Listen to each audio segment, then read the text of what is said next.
শনিবার ময়নাতদন্তের জন্য জিহাদের লাশ পাঠানো হয় ঢাকা মেডিকেল কলেজ হাসপাতালের মর্গে। এরপর সকালে ময়নাতদন্ত শেষ করেন ঢাকা মেডিকেলের ৩ সদস্য তদন্ত টিম। পরে সংবাদ সম্মেলন করেন ফরেনসিক বিভাগের প্রধান অধ্যাপক হাবিবুজ্জামান চৌধুরী।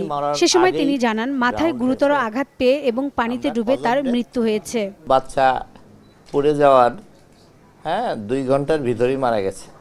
এই 2 ঘন্টা পর্যন্ত হয়তো বা বেঁচে থাকতে পারতো উপরের দিকে, তখন সে শাউট করতে পারত, হয়তো তাই করেছে। তো পূর্ব যে আঘাতগুলো আমরা পেয়েছি সেটা ছিল পড়ার সময়, উঠানোর সময় যে পোস্টমর্টম ইনজুরি ছিল, অ্যাব্রেশনস অনেক ছিল, সেটা তো ঘষা খেয়ে উঠানোর সময়। জিহাদের মরদেহ পরিবারের কাছে হস্তান্তর করা হলে দাফনের জন্য তার লাশ গ্রামের বাড়ি শরীয়তপুরে নেওয়া হয়। আমরা লাশটা পাইছি সময়ের স্বল্পতার কারণে আমরা ওখানে নিতে পারতেছি না। আমরা এখান থেকে সরাসরি আমাদের দেশে চলে যাবো। আমরা এই জায়গা থেকে গোসল দেওয়া আমরা দেশে নিয়ে জানাজা দেবো।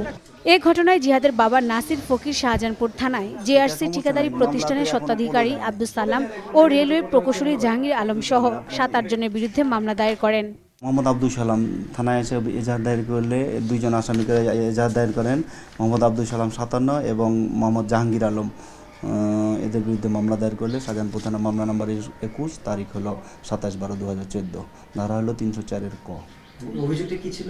অভিযোগটি ছিল নরহত্যাজনক অপরাধ।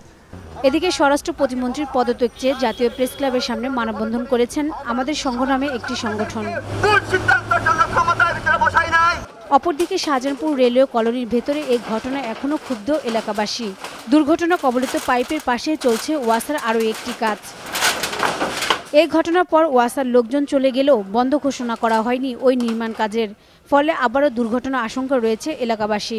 এরা চলে যাওয়ার পরে যারা কর্তৃপক্ষ আছে এরা যাতে এটাকে আরো প্রোটেকশন দিয়ে যাতে কাজটা সুন্দরভাবে চালাইতে পারে ব্যবস্থা নেওয়া প্রয়োজন। বাচ্চা মানুষ, তারা তো আর বুঝে না, তারা তো খেলতে আসতেই পারে, তো এখানেও যে পড়বে না সেটা তো কোনো নিশ্চয়তা নাই। সাপোর্ট দেওয়া যায় তাহলে হয়তো এই ধরনের দুর্ঘটনা হয়তো আর পরবর্তীতে হবে না। নতুন করে শুরু করা এই কাজটি দ্রুত শেষ করার দাবি তাদের। রুবিনা ইয়াসমিন, 21 টেলিভিশন, ঢাকা।